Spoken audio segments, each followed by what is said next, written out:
तो आज देश के उन गरीब सवर्णों को 10% आरक्षण वाला ब्लू टिक मिलने का रास्ता साफ हो गया है, जो आर्थिक रूप से पिछड़े हुए हैं और आर्थिक स्थिति की वजह से जिन्हें सरकारी शिक्षण संस्थानों और नौकरियों में बराबरी का मौका नहीं मिल पाता।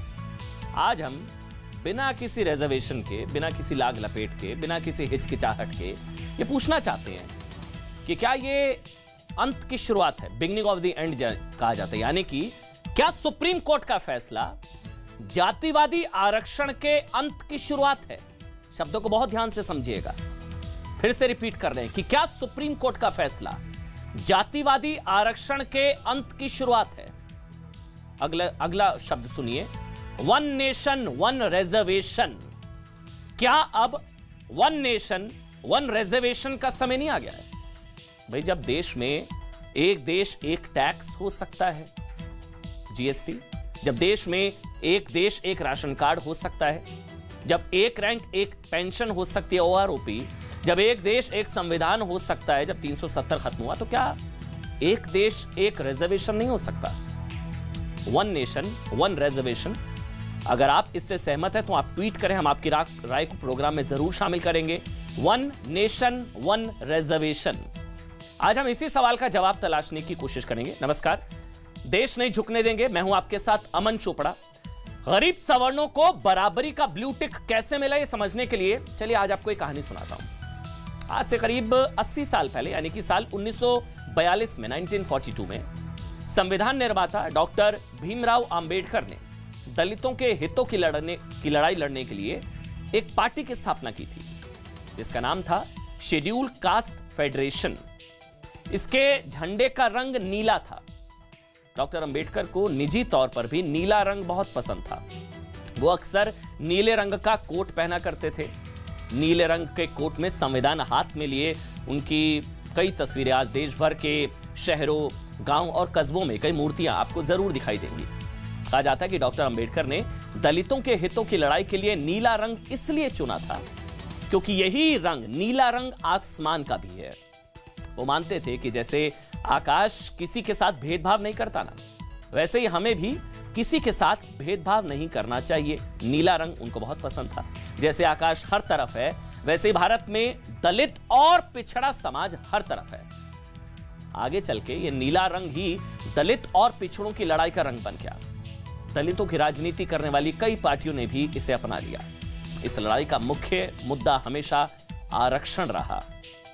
वो आरक्षण जिसे शुरुआत में सिर्फ 10 साल के लिए लागू किया जाना था, सिर्फ 10 साल के लिए लागू किया जाना था। संविधान निर्माताओं को उम्मीद थी कि 10 वर्षों में देश में दलित और पिछड़े समाज की स्थिति संभवतः सुधर जाएगी, लेकिन ऐसा हुआ नहीं। तो इसे हर साल, हर 10 साल बाद अगले 10 साल के लिए बढ़ाया जाने लगा। हर 10 साल बाद 10 साल के लिए आगे बढ़ाया जाने लगा। जैसे मतलब आज केंद्र की सरकारी नौकरियों और केंद्रीय शिक्षण संस्थानों में शेड्यूल ट्राइब्स, एसटी के लिए 7.5% रिजर्वेशन है, एससी शेड्यूल कास्ट के लिए 15% रिजर्वेशन और ओबीसी अदर बैकवर्ड क्लासेस यानी कि अन्य पिछड़ी जातियों के लिए 27%, 27% आरक्षण की व्यवस्था है। यानी कि उपलब्ध अवसरों में 49.5% अवसर दलितों और पिछड़ों के लिए आरक्षित है। 49.5, समझिए। 1992 के सुप्रीम कोर्ट के फैसले के मुताबिक 50% से ज्यादा आरक्षण नहीं दिया जा सकता। एक कैपिंग हो गई, वो कैपिंग होगी 50% से ज्यादा रिजर्वेशन राष्ट्रीय स्तर पर नहीं दिया जा सकता। लेकिन जनवरी 2019 में 103वें संविधान संशोधन के तहत सामान्य वर्ग से आने वाले उन 10% लोगों को भी सरकारी नौकरियों और शिक्षण संस्थानों में आरक्षण देने का प्रावधान किया गया, जो आर्थिक रूप से पिछड़े हैं। यहां आरक्षण का आधार जाति नहीं, यहां आरक्षण का आधार था आर्थिक रूप से। जो लोग पिछड़े हुए हैं, लेकिन ईडब्ल्यूएस, इसमें से सवर्ण शामिल किए गए थे क्योंकि दूसरी जातियों को आरक्षण का लाभ मिल रहा था। साधारण भाषा में कहे तो उन लोगों को भी 10% आरक्षण देने की घोषणा की गई जो आते तो सवर्ण जाति से हैं, मतलब अगड़े हैं, सवर्ण जाति से हैं, लेकिन जिनकी आर्थिक स्थिति बहुत खराब है। इसे EWS रिजर्वेशन कहा गया। इसी को EWS रिजर्वेशन कहा गया। जैसे ही ये इस संशोधन बहस के बाद संसद से पास हो गया, इसका विरोध शुरू हो गया। विरोध करने वालों ने कहा कि भाई दलितों और पिछड़ों के साथ ये अन्याय है, ये आरक्षण की 50% की सीमा का भी उल्लंघन है और ये संविधान पर चोट है। मामला सुप्रीम कोर्ट पहुंचा, जहां सुप्रीम कोर्ट की 5 जजों की बेंच ने इस पर फैसला सुनाया। 5 में से 3 जजों ने आर्थिक रूप से पिछड़े लोगों को आरक्षण देने के फैसले को सही माना। 3 जजेस ने इस फैसले को सही माना, 5 में से 3 ने इसको सही माना। इसी के साथ सवर्णों को भी आरक्षण का ब्लू टिक मिलने का रास्ता, ब्लू टिक हम इसलिए बार बार कह रहे हैं, आजकल वेरिफिकेशन बिना ब्लू टिक के होता नहीं है, तो आरक्षण का ब्लू टिक यहां पर मिल गया 3-2 के फैसले से। अब आप ये समझिए कि ये पूरी खबर दरअसल है क्या हुआ। ये सुप्रीम कोर्ट ने अपने फैसले में आर्थिक रूप से पिछड़े 10% सवर्णों को शिक्षण संस्थानों और सरकारी नौकरियों में आरक्षण देने का रास्ता साफ कर दिया। आर्थिक रूप से पिछड़े सामान्य वर्ग के लोगों को 10% आरक्षण देने के लिए सरकार ने जनवरी 2019 में संविधान में एक संशोधन किया, 103वां संशोधन किया गया था। ऐसा इसलिए किया गया था ताकि आर्थिक रूप से पिछड़े यानी कि गरीब सवर्णों को भी मुख्य धारा में लाया जा सके और उन्हें भी बराबरी का मौका मिल सके। आर्थिक आधार पर आरक्षण, गरीबी जाति के आधार पर नहीं। इसके लिए संविधान के अनुच्छेद 15 और 16 में संशोधन किया गया था। संविधान का अनुच्छेद 15 धर्म, रंग, जाति और लिंग के आधार पर भेदभाव को रोकता है, जबकि अनुच्छेद 16 के तहत किसी को धर्म, रंग, जाति और लिंग के आधार पर सरकारी नौकरी से वंचित नहीं किया जा सकता। अब संशोधन के तहत आर्टिकल 15 और 16 में धारा 6 जोड़कर इसमें आर्थिक स्थिति को शामिल किया गया।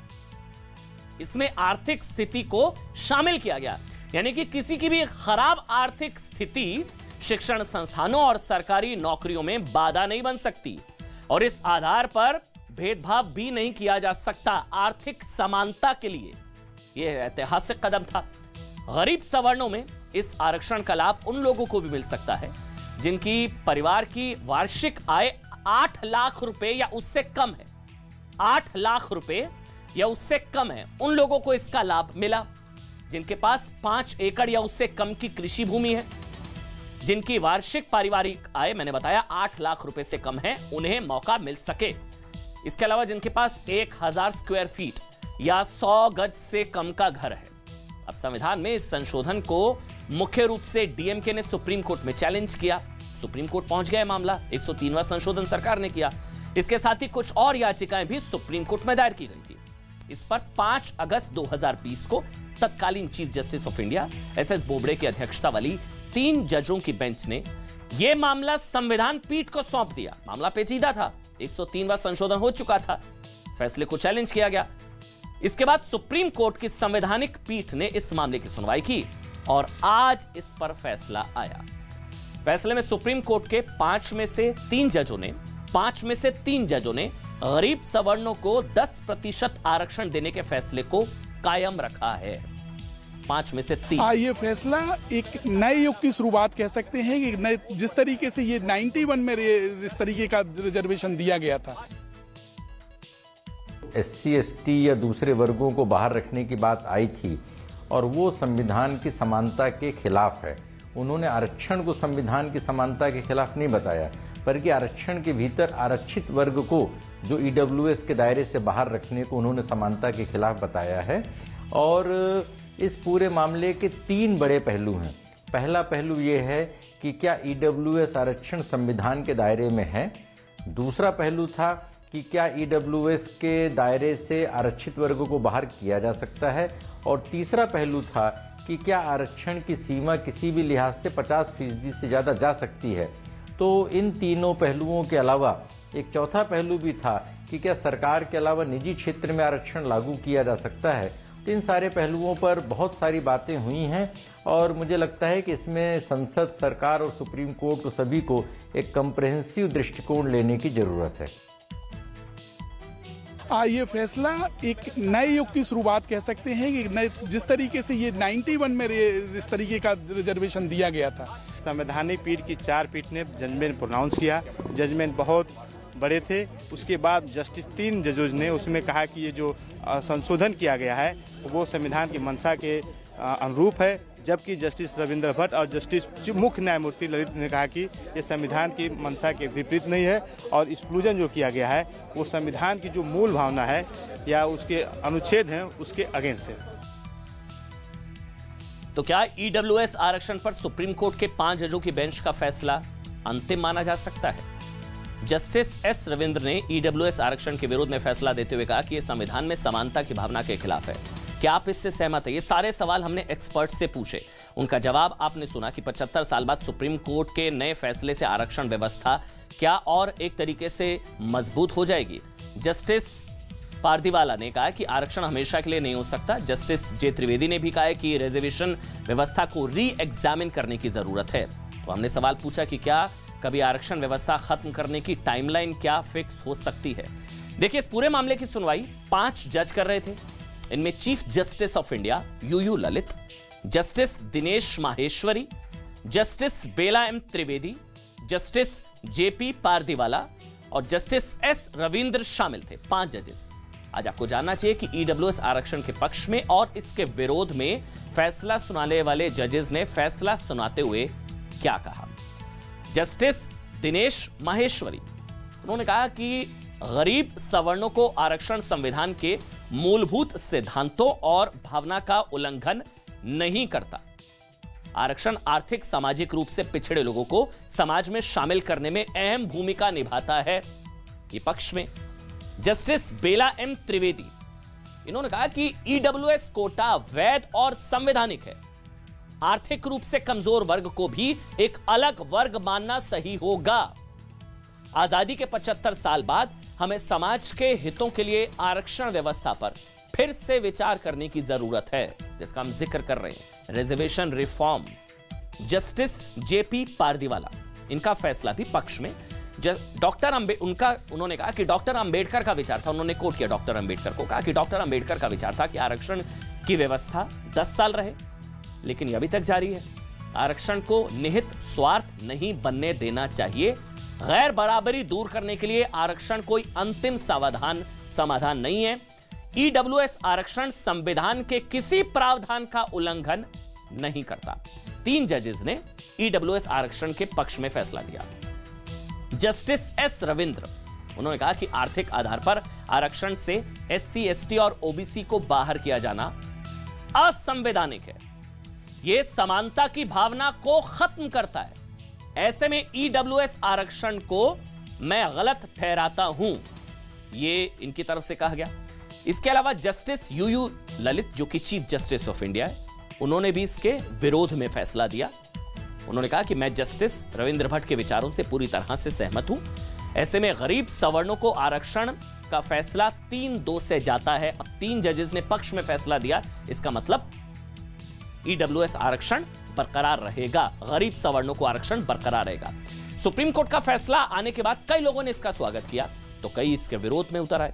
पूर्व सांसद और कांग्रेस के नेता उदित राज ने एक ट्वीट करके सुप्रीम कोर्ट को जातिवादी बता दिया।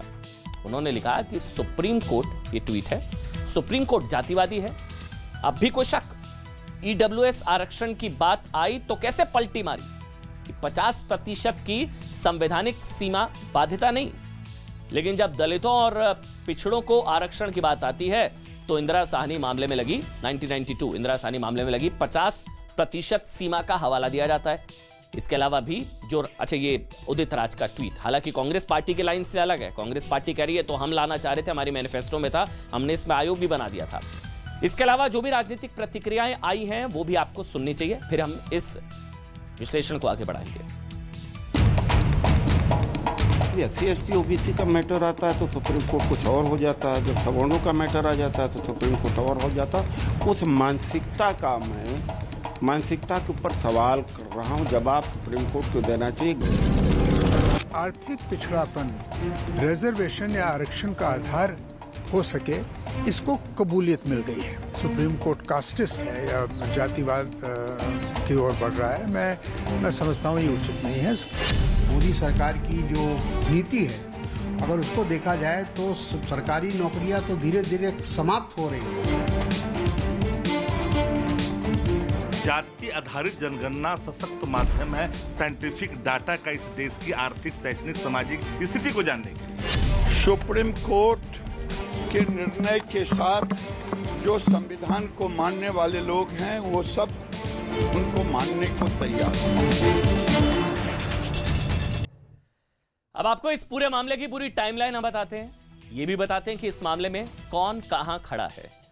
8 जनवरी 2019 को लोकसभा में गरीब सवर्णों को आरक्षण देने वाले संविधान संशोधन के पक्ष में 323 वोट और विपक्ष में 3 वोट डाले गए। कई सांसदों ने वोटिंग में हिस्सा ही नहीं लिया, लेकिन विरोध में सिर्फ 3 वोट डाले गए थे। डीएमके, लेफ्ट पार्टियों और आरजेडी जैसे दलों ने इसका विरोध किया था। इसके बाद 10 जनवरी को संविधान संशोधन का यह बिल राज्यसभा में पेश हुआ, जहां इसके पक्ष में 165 सांसदों ने और विरोध में 7 सांसदों ने वोट किया।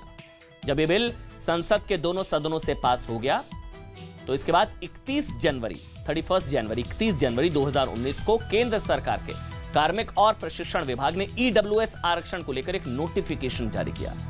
यह भारत के संविधान में 103वां संशोधन था, जिसको चैलेंज किया गया था।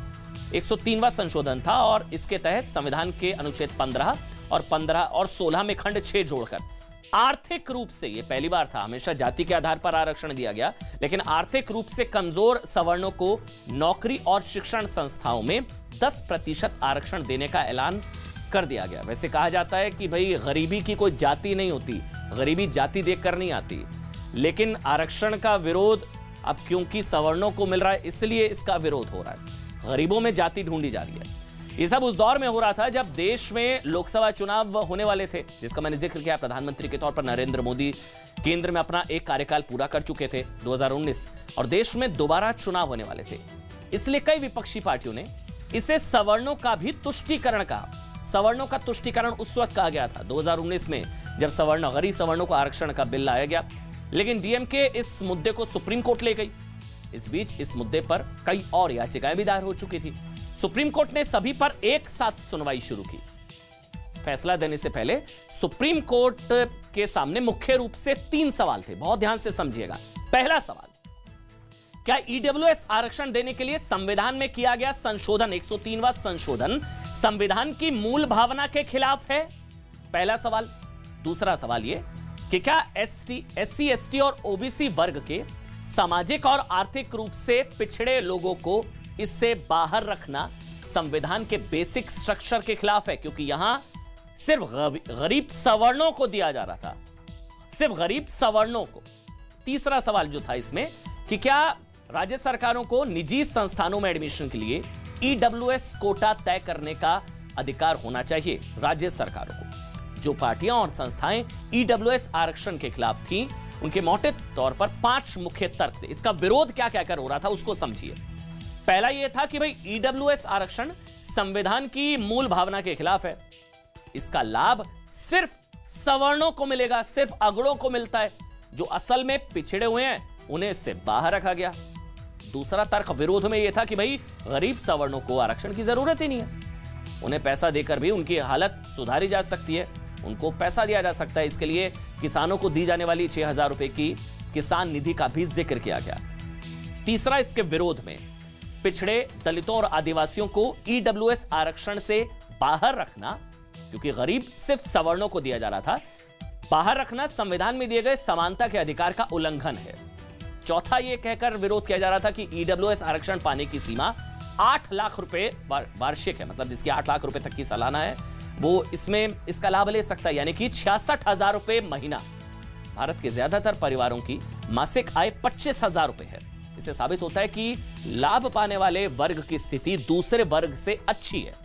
और 5वां विरोध का बिंदु ये, और सबसे महत्वपूर्ण तर्क ये, कि ईडब्ल्यूएस आरक्षण 50% की जो कैपिंग है ना, उसको वायलेट कर रहा है। 50% आरक्षण की सीमा का उल्लंघन करता है, जिसे 1992 में सुप्रीम कोर्ट ने इंदिरा साहनी केस में स्थापित किया था।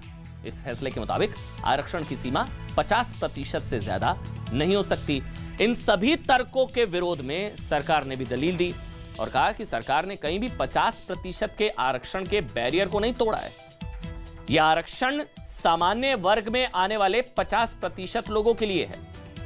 ये पहले से आरक्षण पाने वाले, समझिएगा, ये पहले से आरक्षण पाने वाले 50% के ब्लॉक को डिस्टर्ब नहीं करता है। यहां हम एक ब्रेक ले रहे हैं। ब्रेक के बाद हम आपको बताएंगे कि जब जीएसटी के रूप में वन नेशन वन टैक्स हो सकता है, कश्मीर अनुच्छेद 370 हटाकर एक देश एक संविधान को सच किया जा सकता है, one nation one ration card हो सकता है, तो फिर वन नेशन वन रिजर्वेशन क्यों नहीं हो सकता है? बात करेंगे इसकी छोटे से ब्रेक के बाद।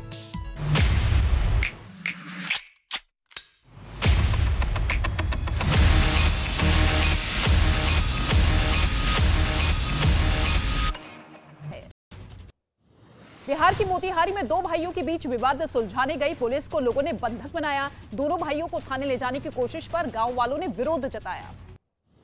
बिहार के खगड़िया में एक मेले में दो गुटों में जमकर मारपीट हुई। वीडियो में दोनों गुट के लोग एक दूसरे पर लात घूंसे और थप्पड़ चलाते हुए दिखाई दिए, जिसकी वजह से कुछ देर तक मेले में अफरा तफरी का माहौल दिखा। पूर्वी चंपारण में मोबाइल टावर पर चढ़ा युवक, कड़ी मशक्कत के बाद पुलिस ने युवक को टावर से उतारा। करीब 5 घंटे तक हंगामा होता रहा। मुंबई के घाटकोपर स्टेशन पर महिला पुलिसकर्मी ने यात्री की बचाई जान। चलती ट्रेन में चढ़ने के दौरान प्लेटफॉर्म और ट्रेन के बीच गिरा यात्री। यूपी के कानपुर में भीषण आग से हड़कंप मचा। पनकी के इंडस्ट्रियल एरिया की मसाला फैक्ट्री में लगी आग। उत्तर प्रदेश के नोएडा एक्सप्रेसवे पर चलती बस में अचानक भीषण आग लग गई। देखते ही देखते पूरी बस जलकर राख हो गई। बस में मौजूद यात्रियों ने कूदकर अपनी जान बचाई। झारखंड के रांची में कबाड़ की एक दुकान में भीषण आग लग गई। आग की चपेट में कई गाड़ियां भी आ गई। कड़ी मशक्कत के बाद आग पर काबू पाया गया। उत्तर प्रदेश के सुल्तानपुर में एक लड़के का हर्ष फायरिंग करते हुए वीडियो वायरल हुआ है। आरोपी ने पहले एक लड़के के साथ जमकर मारपीट की, उसके बाद बीच सड़क पर फायरिंग शुरू कर दी। आर्थिक रूप से कमजोर सामान्य वर्ग को आरक्षण का लाभ मिलता रहेगा। सुप्रीम कोर्ट की संवैधानिक बेंच ने बड़ा फैसला सुनाया है। संवैधानिक पीठ ने 10% आरक्षण के केंद्र के फैसले को सही बताया। 5 में से 3 जजों की संवैधानिक बेंच ने आरक्षण देने के पक्ष में फैसला सुनाया है। गुजरात हाईकोर्ट ने मोरबी हादसे का स्वतः संज्ञान लिया है। हादसे पर दुख जताया है। राज्य सरकार से 10 दिनों के भीतर मांगी रिपोर्ट। यूपी के सीएम योगी आदित्यनाथ ने वाराणसी में देव दीपावली की तैयारियों का जायजा लिया। गंगा किनारे नमो घाट पर देखा लेजर शो। आज लाखों दियों से रोशन होंगे गंगा के किनारे। बीजेपी अध्यक्ष जेपी नड्डा का न्यूज 18 से एक्सक्लूसिव बातचीत। कहा हिमाचल और गुजरात में एक बार फिर से सरकार बनाने का दावा किया। तिहाड़ जेल में बंद सुकेश चंद्रशेखर ने दिल्ली के उपराज्यपाल को फिर लिखी चिट्ठी। करोड़ों की वसूली मामले में की सीबीआई जांच की मांग। श्री कृष्ण जन्मभूमि और शादी ईदगाह मस्जिद मामले पर सुनवाई आज। ट्रांसफर एप्लीकेशन और स्पेशल कोर्ट नियुक्त करने पर होगी सुनवाई। मुख्तार अंसारी के भाई और सांसद। इसी तरह जम्मू कश्मीर से जब अनुच्छेद 370 और 35 को खत्म किया गया तो एक देश एक विधान, मतलब देश में 2 संविधान की व्यवस्था को खत्म कर दिया गया। इसीलिए हम सवाल पूछ रहे हैं, इसी तरह क्या वन नेशन वन रिजर्वेशन के बारे में नहीं सोचा जा सकता? अलग अलग, मतलब आज जिस पिछड़े वर्ग को आरक्षण मिलता भी है उसमें उन लोगों को कितना फायदा पहुंचता है जो पिछड़े भी हैं और बहुत गरीब भी हैं। अब आपको एक कड़वा सच बताते हैं। हाल ही में एक सर्वे में पता चला कि 4 से 5 सदस्यों वाले एक भारतीय परिवारों की औसत आय 23,000 रुपए महीना है। 23,000, यानी कि भारत में आमतौर पर एक पूरा परिवार मिलकर भी साल भर में 2,76,000 रुपए कमा पाता है, जबकि 46% परिवारों की कुल मासिक आय तो 15,000 से भी कम है। 15,000 से भी कम, यानी कि ये लोग साल भर में मिलकर 1,80,000 रुपए बामुश्किल कमा पाते हैं। जाहिर सी बात है कि इसमें समाज की हर वर्ग और हर जाति के लोग शामिल हैं। इनमें सवर्ण भी हैं, दलित भी हैं, पिछड़े भी और मुसलमान भी। अब आप खुद सोचिए ना कि ध्यान सभी लोगों को गरीबी से बाहर निकालने पर लगाया जाना चाहिए या फिर अनंत काल तक आरक्षण देकर स्थिति के खुद ब खुद बेहतर होने का इंतजार किया जाना चाहिए। हर 10 साल बाद 10 साल के लिए बढ़ा दिया जाता है। आरक्षण के विरोध में एक तर्क यह भी दिया जाता है कि आरक्षण का फायदा आरक्षण की योग्यता रखने वाले वो लोग उठा लेते हैं। इसको बहुत ध्यान से समझिएगा। दरअसल आरक्षण के विरोध में एक तर्क यह भी दिया जाता है कि आरक्षण का फायदा आरक्षण की योग्यता रखने वाले वो लोग उठा लेते हैं जिनकी आर्थिक स्थिति अच्छी हो चुकी है आरक्षण की वजह से। इसे क्रीमी लेयर कहा जाता है कि जाति की वजह से आरक्षण का लाभ मिल गया और अब वो आर्थिक रूप से संपन्न है। इसे क्रीमी लेयर कहा जाता है। वो बार बार इसका फायदा उठाते हैं। तो क्यों ना देश में जातियों के आधार पर आरक्षण की व्यवस्था को खत्म करके वन नेशन वन रिजर्वेशन की शुरुआत क्या हो सकती है, यानी कि सिर्फ उन लोगों को आरक्षण दिया जाए जो आर्थिक रूप से कमजोर हैं, इकोनॉमिकली वीकर हैं, आर्थिक रूप से कमजोर हैं, चाहे वो किसी भी जाति या धर्म से क्यों ना आते हो। आपको एक उदाहरण देते हैं कि जब किसी सरकारी विभाग या सेना में काम करने वाला किसी व्यक्ति की ड्यूटी के दौरान मृत्यु हो जाती है ना, तो उसके परिवार के किसी एक सदस्य को उसकी योग्यता के अनुसार नौकरी दी जाती है। अब आप सोचिए, देश में वन नेशन वन रिजर्वेशन के साथ इसमें वन टाइम को भी जोड़ दिया जाए, यानी कि एक गरीब परिवार के एक सदस्य को ही आर्थिक आधार पर आरक्षण का लाभ दिया जाए। अगर उस परिवार का कोई और सदस्य इसका लाभ ले चुका है तो फिर किसी और को इसका लाभ नहीं मिलना चाहिए। इससे डिस्पैरिटी खत्म होगी। इसको लेकर एक बड़ी बहस देश में शुरू हो चुकी है। आगे बढ़ते हैं। अब दूसरी बड़ी खबर अब आपको बताते हैं कि हिंदू विरोध, हिंदू फोबिया की सोच में कैसे कांग्रेस के एक बड़े नेता ने एक नया अध्याय जोड़ दिया है। कर्नाटक कांग्रेस के अध्यक्ष सतीश जारकिहोली ने कहा है कि हिंदू भारतीय नहीं, हिंदू का मतलब बेहद गंदा है। शर्म आएगी आपको। वो ये उन्होंने कहा है कि हिंदू ईरान, इराक, तजाकिस्तान से आया तो हिंदू भारत के कैसे हो गए। पहले आप वो बयान सुनिए, फिर आगे का विश्लेषण करेंगे। हिंदू धर्म, वो धर्म, ये धर्म, हिंदू शब्द कहां से आ गया है? ये हमारा है? पर्शियन का है। पर्शियन का है ईरान, इराक, कजाकिस्तान, उज्बेकिस्तान। फिर भारत का उधर का क्या संबंध है? फिर आपका कैसा होगा ये हिंदू? चर्चा होना चाहिए। हिंदू का जो मीनिंग है वो बहुत गंदी है। ये तो मैंने कह रहा हूं, स्वामी जी ने क्या बोला ना, ये ऑलरेडी वेबसाइट में है। कहीं का धर्म, कहीं का शब्द आप लाके हमारे ऊपर जबरदस्ती डाल रहे हैं। सोचिए, कांग्रेस का एक प्रदेश अध्यक्ष कह रहा है कि हिंदू शब्द का अर्थ बेहद गंदा है। यह बयान जानते हैं ऐसे वक्त में आए जब राहुल गांधी भारत जोड़ो यात्रा निकाल रहे हैं, जब गुजरात चुनाव की डेट शीट आ चुकी है। लेकिन कांग्रेस की ओर से बार बार ऐसे बयान दिए जा रहे हैं जो हिंदुओं को बेहद बुरी तरह अखर सकते हैं, चुभ सकते हैं। इससे पहले कांग्रेस नेता शिवराज पाटिल का भी बयान आपको याद होगा, जिन्हें गीता में जिहाद नजर आया था। शिवराज पाटिल का वो बयान आज फिर आपको जरूर सुनना चाहिए। जिहाद की बात तब आ जाती है जबकि सारे मन के अंदर स्वच्छ विचार होने के बाद भी, अगर उस प्रकार से काम करने की कोशिश करने के बाद भी अगर कोई वो समझता नहीं है, वो नहीं करता है, तो कहा जाता है को आपको अगर शक्ति का उपयोग करने का है तो वो करना चाहिए। और वो सिर्फ कुरान शरीफ के अंदर नहीं है, वो महाभारत के अंदर जो गीता का जो भाग है उसके अंदर भी श्री कृष्ण की अर्जुन को भी जिहाद की बात ही कहते हैं। अब होता यह है कि बार बार कांग्रेस के बड़े नेता इन बयानों से अपने आप को अलग कर लेते हैं, लेकिन इतना बड़ा संयोग नहीं हो सकता कि पहले शिवराज पाटिल और अब कर्नाटक कांग्रेस के अध्यक्ष। इससे पहले राहुल गांधी खुद कह चुके हैं भाई कि सिखों और मुसलमानों को मारने का नाम हिंदुत्व।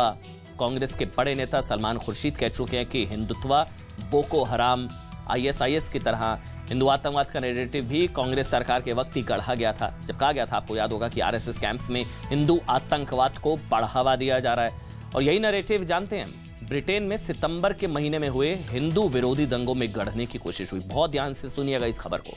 हिंदुओं पर, हिंदुओं के घरों पर, हिंदू मंदिरों पर चुन चुन कर, ये तस्वीरें आपको याद है, लेस्टर की तस्वीरें, हिंदू मंदिरों पर अटैक्स हुए थे, हिंदुओं को चुन चुन कर मारा गया था, उनके घरों पर अटैक्स हुए थे, उनके मंदिरों पर अटैक्स हुए थे।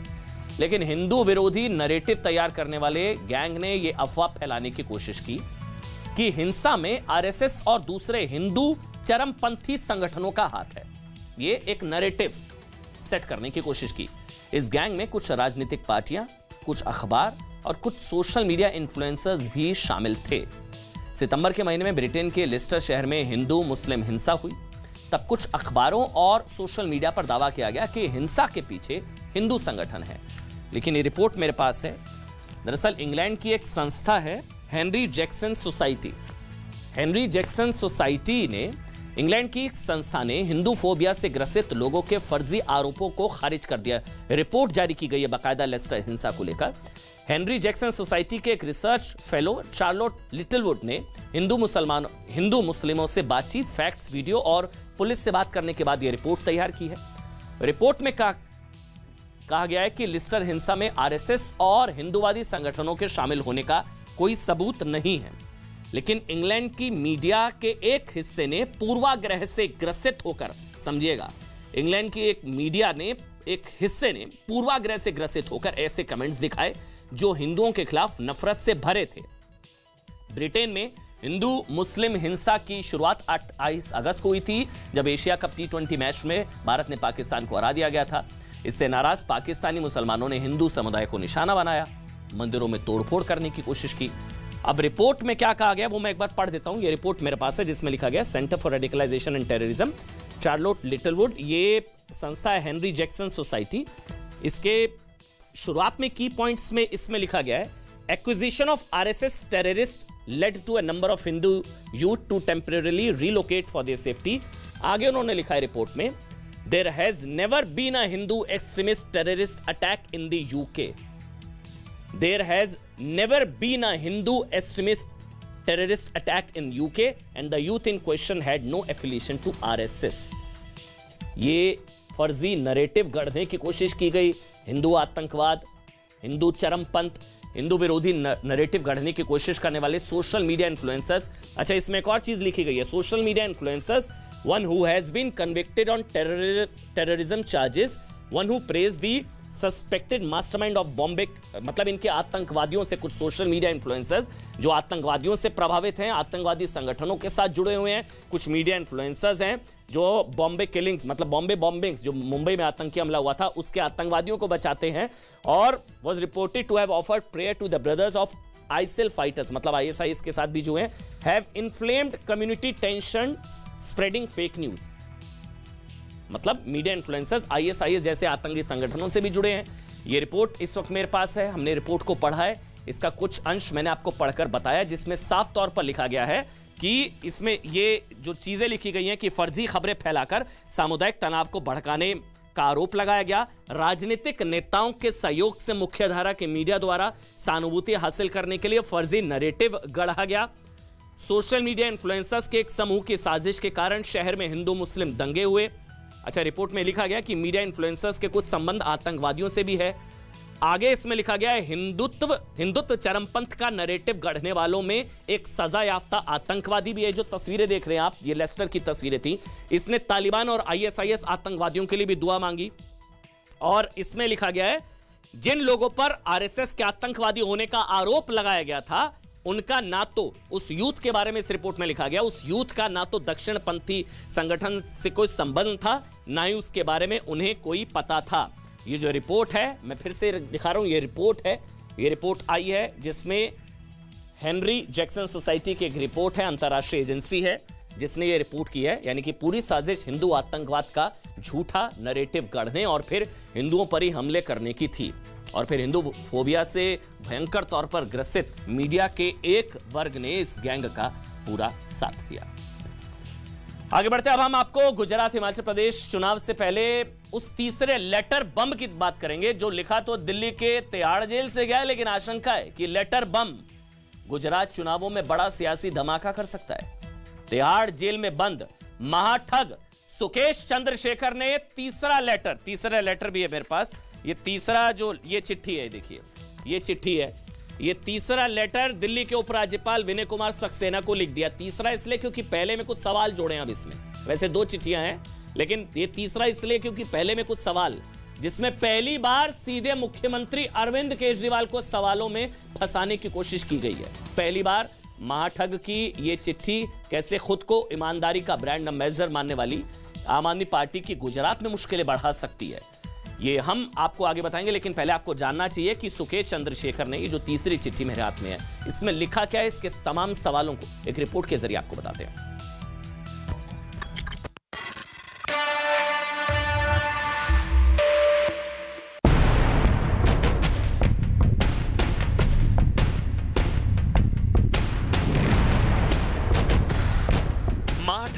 सुकेश चंद्रशेखर का आम आदमी पार्टी और मुख्यमंत्री अरविंद केजरीवाल के खिलाफ ये तीसरा सियासी धमाका है, जिसकी गूंज गुजरात विधानसभा चुनावों में सुनाई देगी। पहली चिट्ठी में सुकेश के निशाने पर दिल्ली की जेल में बंद स्वास्थ्य मंत्री सत्येंद्र जैन थे, तो तीसरी चिट्ठी में मुख्यमंत्री अरविंद केजरीवाल। सुकेश चंद्रशेखर ने चिट्ठी में लिखा है कि अरविंद केजरीवाल ने उन्हें ट्वीट करके महाठग कहा है। इसके बाद सुकेश ने पूछा कि अगर वो महाठग हैं तो 2016 में आम आदमी पार्टी के बड़े नेता कैलाश गहलोत ने दिल्ली के असोला स्थित फार्म हाउस पर 50 करोड़ रुपए क्यों लिए? उसी शाम दिल्ली के स्वास्थ्य मंत्री सत्येंद्र जैन क्यों उनसे दिल्ली के एक बड़े 5 स्टार होटल में मिलने आए? क्यों दक्षिण भारत से 20-30 ऐसे लोग लाने के लिए कहा गया जो पार्टी को 500 करोड़ रुपए दे सके? और क्यों कम वक्त में 50 करोड़ रुपए देने की वजह से उन पर विश्वास और राज्यसभा में नॉमिनेशन की बात कही गई?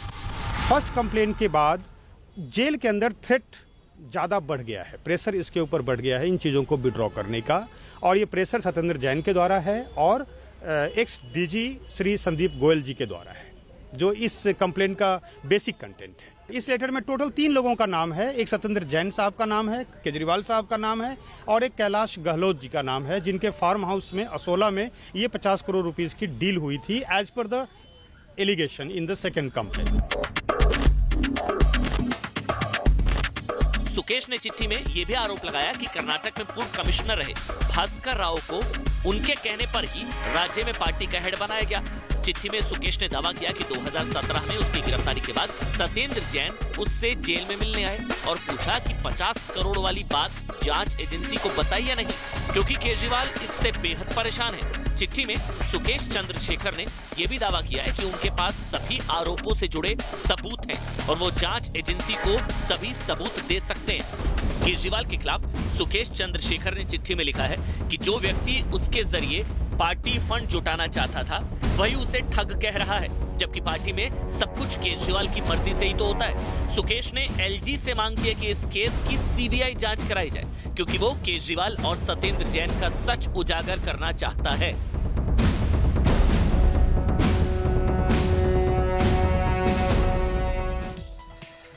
अब आपको महाठग सुकेश चंद्रशेखर और आम आदमी पार्टी के विवाद का पूरा कनेक्शन जानना और समझना चाहिए। दरअसल महाठग सुकेश चंद्रशेखर ने पहली चिट्ठी लिखी थी 7 अक्टूबर को, इसके बाद दूसरी चिट्ठी लिखी थी 4 नवंबर को, और अब ये जो चिट्ठी मेरे हाथ में है ये दरअसल पहली चिट्ठी में ही कुछ और सवाल जोड़कर एक बार फिर से उपराज्यपाल से सत्येंद्र जैन के खिलाफ सीबीआई जांच की मांग की गई है।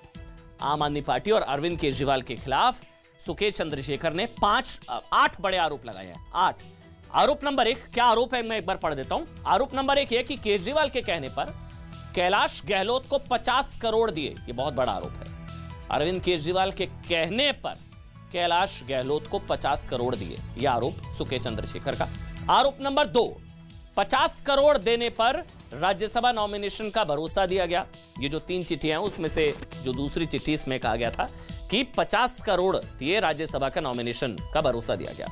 आरोप नंबर 3, 2016 में अरविंद केजरीवाल सत्येंद्र जैन के साथ मुझसे मिले। हम पूछ रहे हैं सवाल कि क्या अरविंद केजरीवाल सुकेश चंद्रशेखर से मिले, क्योंकि सुकेश चंद्रशेखर कह रहा है कि अरविंद केजरीवाल मेरे से मिले। क्या 2016 में अरविंद केजरीवाल सत्येंद्र जैन के साथ मुझसे मिले? ये दावा है सुकेश चंद्रशेखर का, महाठग का। आरोप नंबर 4, सुकेश का दावा है कि उसके फोन में AK2 के नाम से एक नंबर है। AK2 के नाम से एक नंबर है, यह दावा है सुकेश चंद्रशेखर का। आरोप नंबर 5, सत्येंद्र जैन ने प्रोटेक्शन मनी के तौर पर करोड़ों रुपए वसूले, जिन्हें पद्म सम्मान देने की बात खुद अरविंद केजरीवाल ने करी थी सत्येंद्र जैन को। आरोप नंबर 6, सत्येंद्र जैन के कहने पर डीजी जेल को 12.5 करोड़ दिए। डीजी जेल को 12.5 करोड़ दिए, सुकेश चंद्रशेखर ने आरोप लगाया। आरोप नंबर 7, आम आदमी पार्टी को 50 करोड़ से ज्यादा का मैंने फंड दिया, 50 करोड़। आरोप नंबर 8, सुकेश का दावा कि उसके कहने पर कर्नाटक अध्यक्ष बना। बीजेपी सुकेश चंद्रशेखर के आरोपों के सारे आम आदमी पार्टी को अरविंद केजरीवाल की वसूली कंपनी बता रही है और आम आदमी पार्टी इसे सियासत की मनोहर कहानियां बता रही है। सारी हवाला कंपनियां और इनकी शेल कंपनियों का, यानी सत्येंद्र जैन जो वसूली एजेंट हैं, उनका जो कनेक्शन है वो कोलकाता से ही शुरू होता है। तिहाड़ जेल का नाम सुनकर अब वो करप्शन का अड्डा ज्यादा लगने लग गया। कि अब आपको बाहर पे कोई अड्डों में कहीं पे करप्शन नहीं हो रहा, तिहाड़ जेल के अंदर से करप्शन हो रहा है। और भी पैसे उगाही करने के चक्कर में थी आम आदमी पार्टी, और ऐसे बड़े बड़े कंट्रीब्यूटर्स को ज्वाइन करवाना चाहती थी आम आदमी पार्टी सुकेश के माध्यम से। दिल्ली सरकार के जेल मंत्री अब वसूली भाई बन गए। जो सारे तथ्य निकल के आ रहे हैं वो ये कि ये एक बहुत बहुत बहुत बड़े भ्रष्टाचार का मामला है जिसको अब दबाने की कोशिश की जा रही है। कंपनी को बचाने का और कंपनी के मालिक को बचाने का पूरा काम शुरू हो गया। हम तिहाड़ जेल के अंदर शायद ये पंक्तियां सुन सकेंगे, जब मिल बैठेंगे तीन यार, जब मिल बैठेंगे तीन यार, गूंजेंगी तिहाड़ की दीवार, हमने मिलकर किया भ्रष्टाचार।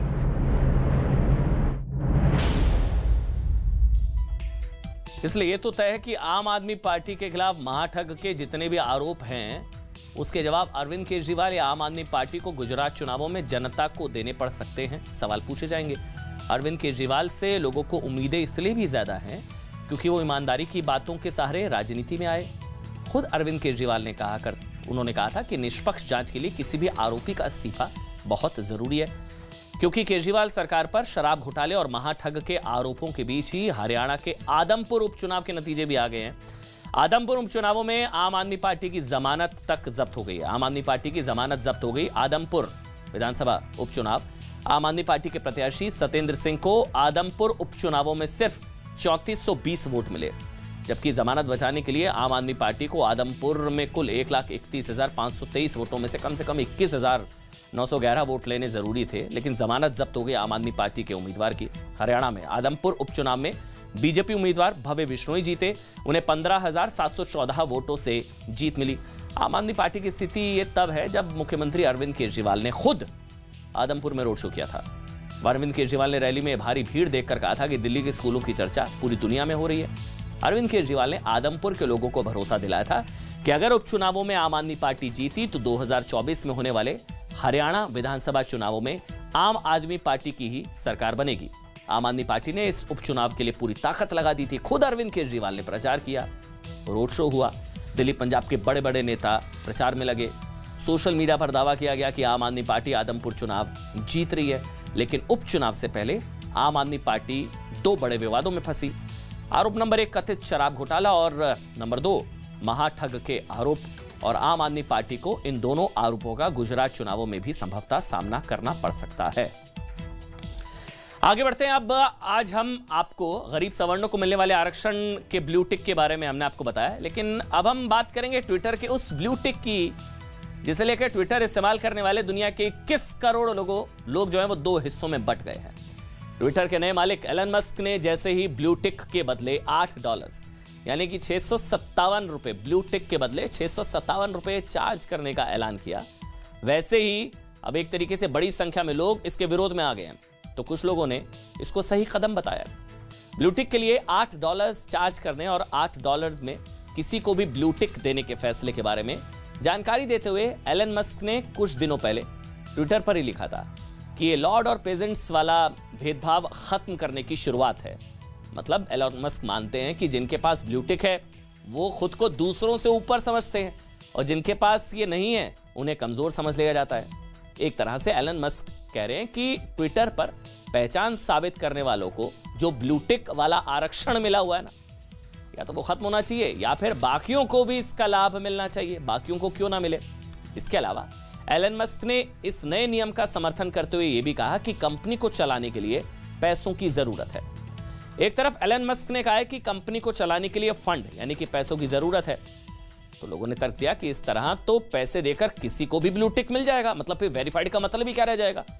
पर पैसे देकर वेरिफिकेशन खरीदी जा सकती है। एलन मस्क ने तर्क दिया कि भाई खास लोगों का ब्लू टिक पर विशेषाधिकार खत्म होगा, मतलब जो खास एलन मस्क का लोगों का, मतलब लोगों ने तर्क दिया कि इस तरह तो ट्विटर पर गलत लोगों को भी सर्टिफिकेशन मिल जाएगा, वेरिफिकेशन मिल जाएगा।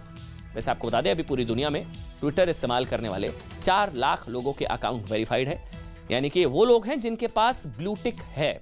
अगर एलन मस्क इन सभी लोगों से हर महीने $8, इन सभी से अगर $8 यानी कि 657 रुपए लेना वो शुरू कर देते हैं और सब दे भी देते हैं, तो इससे ट्विटर को हर महीने 2,628 लाख रुपए की कमाई होगी। इसके पक्ष में एलन मस्क ने तर्क दिया कि लोग एक कप कॉफी और बर्गर के लिए जब $8 खर्च कर सकते हैं तो ट्विटर के अकाउंट पर ब्लू टिक के लिए पैसे देने में परेशानी क्या है। लेकिन यहां सवाल यह है कि अगर इस तरह से पैसों से ब्लू टिक मिलने लगे तो फिर क्या ब्लू टिक उन लोगों को भी मिल जाएगा जो इसके हकदार नहीं है। मतलब ये ठीक वैसा ही हो जाएगा कि आपको मतलब गाड़ी चलानी आए या ना आए, आप मतलब पैसे दीजिए, रिश्वत दीजिए और ड्राइविंग लाइसेंस हासिल कर लीजिए। इसके बाद इससे कोई फर्क नहीं पड़ता है कि आप गलत तरीके से गाड़ी चलाएं या एक्सीडेंट करते रहे। अब सोशल मीडिया पर भी फिर एक्सीडेंट बढ़ेंगे। अब इसे ऐसे देखिए कि अगर किसी भी व्यक्ति के पास ब्लू टिक होगा तो सोशल मीडिया प्लेटफॉर्म पर वैचारिक दुर्घटनाएं घट सकती हैं और उसे कोई रोकने वाला नहीं होगा। एक तरफ जहां एलन मस्क के इस फैसले की आलोचना हो रही है तो दूसरी तरफ एलन मस्क ने अपने ताजा ट्विटर संदेश में यह लिखा है कि ट्विटर को दुनिया के सबसे, ये ट्वीट आपकी इस स्क्रीन पर एलन मस्क ने, कि ट्विटर को दुनिया के सबसे सटीक सूचनाओं का स्रोत होना चाहिए, यह हमारा मिशन होगा। लेकिन सवाल उठता है कि जब पैसों के दम पर ही लोगों को ब्लू टिक मिल जाएगा, किसी का भी ट्विटर अकाउंट वेरीफाई या सर्टिफाई हो जाएगा, तो किसी यूजर की विश्वसनीयता या वेरिफिकेशन पर यकीन कैसे होगा। क्योंकि अब पैसों के बदले ब्लू टिक लेना आसान हो जाएगा। पैसा दो, वेरीफाई हो, कोई अपराधी भी मतलब ब्लू टिक ट्विटर अकाउंट लेकर घूमेगा। पैसे देकर अगर सिर्फ ब्लू टिक वेरिफिकेशन होता है, अगर और पैरामीटर्स है तो बात अलग है। एक साथ कई ब्लू टिक अकाउंट से किसी भ्रामक खबर को भी ट्रेंड यानी कि पूरी दुनिया में फैलाना आसान हो जाएगा, जो आज की दुनिया में बहुत मतलब डेंजरस होता है फेक न्यूज। यानी कि यहां किसी अकाउंट की विश्वसनीयता पैसे देकर तय की जाने लगेगी। मतलब यह कि ब्लू टिक सामान खरीदने जैसा हो जाएगा। पैसा दो, वेरीफाइड हो। मतलब ट्विटर पर एक सोशल मीडिया प्लेटफॉर्म है जिस पर लोग, आप जानते हैं कि अपनी बात लिखकर और वीडियो डालकर रखते हैं। ट्विटर का प्रभाव यह है कि इस पर दुनिया भर की बड़ी कंपनियों के अकाउंट हैं। बॉलीवुड से लेकर हॉलीवुड तक के सितारों ने इस पर अपने अकाउंट बनाए हैं, जिन्हें लाखों करोड़ों लोग फॉलो करते हैं। कई सेलिब्रिटी इसमें मोटिवेशनल स्पीकर और दुनिया के बड़े बड़े नेता हैं। अपनी बात लोगों तक पहुंचाने के लिए इसका सहारा लिया जाता है।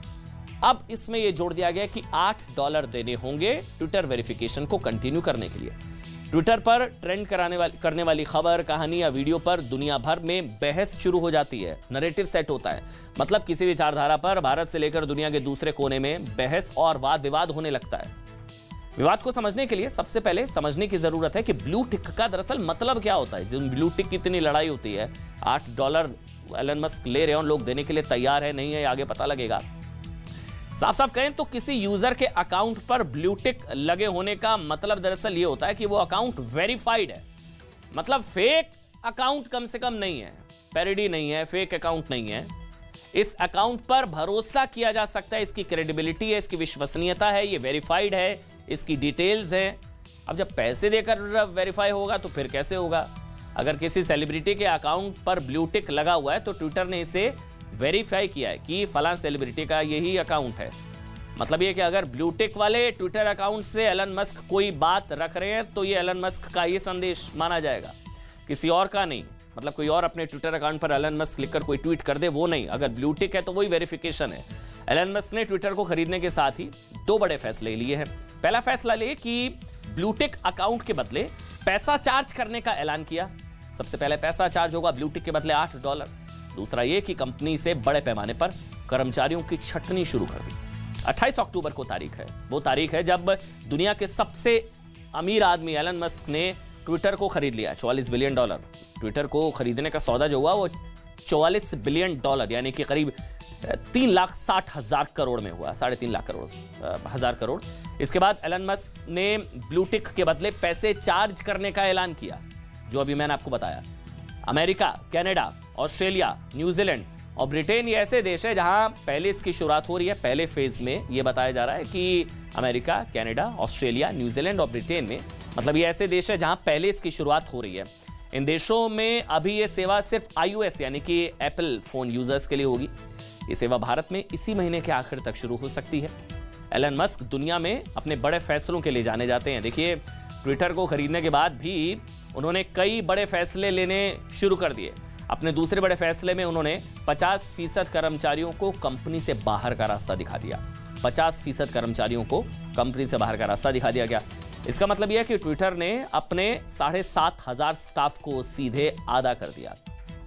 ट्विटर ने engineering, sales, marketing, communications team में छटनी की। सबसे बड़ी बात यह कि ट्विटर ने भारतीय मूल के ट्विटर के सीईओ यानी कि ट्विटर के कर्ता धर्ता पराग अग्रवाल को ही निकाल दिया सीईओ। एलन मस्क के इस फैसले की भी आलोचना हो रही है। भारत में ट्विटर के 200 से ज्यादा कर्मचारी थे, जिनमें से ज्यादातर कर्मचारियों को ट्विटर ने कंपनी से बाहर कर दिया। और सूत्रों ये भी बता रहे हैं कि भारत में ट्विटर की कम्युनिकेशंस और कम्युनिकेशन टीम को ही खत्म कर दिया गया है। जो कंपनी थी, मतलब यहां पर जो कंपनी की कम्युनिकेशंस टीम थी, कंपनी से इतनी बड़ी संख्या में कर्मचारियों की छटनी हुई है। हजारों मतलब लोगों से उनका रोजगार छीन लिया गया। लेकिन एलन मस्क ने कहा है कि उनके पास कोई और ऑप्शन नहीं था, कोई और ऑल्टरनेटिव विकल्प नहीं था।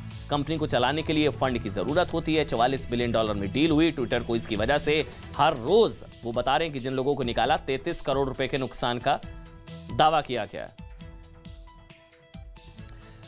चलिए अब आपको हम 2 तस्वीरें दिखाते हैं और चलते चलते मतलब एक तरीके से 2 तस्वीरें हम आपको दिखाना चाहेंगे। एक तस्वीर उस समय की है जब भारत पर अंग्रेजों का शासन हुआ करता था और तब अंग्रेजों के क्लब्स में घुसने की इजाजत नहीं होती थी।